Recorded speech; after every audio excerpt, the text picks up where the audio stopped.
Hey, Al Smith here from Train Change Fitness. And we've been getting questions about how to use the Chain Beast, the RT hooks, the F2 bar. How does it all fit together? Well, I'm happy to say that after 3 years of development, everything is finally at a place where I'm stabilized and I can answer these questions.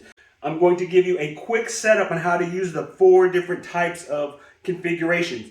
Now, something to keep in mind that although I'm demonstrating using the RT hooks, you can use any type of connector to screw inside of here.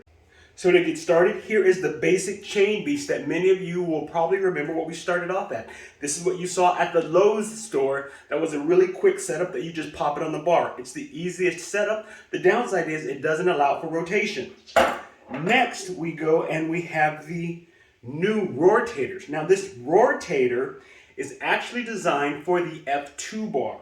So I'll be showing you how to set up the rotator, and once you have the rotator set up, you add on the Chain Beast.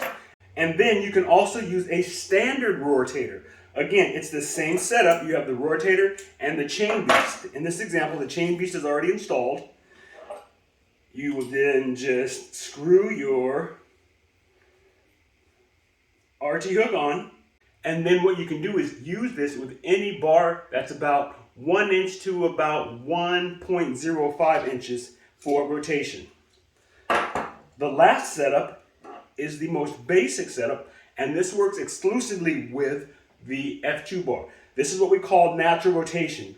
So with the natural rotation, you get more movement, vertical, horizontal rotation, and it requires more muscle stabilization for a more natural feel.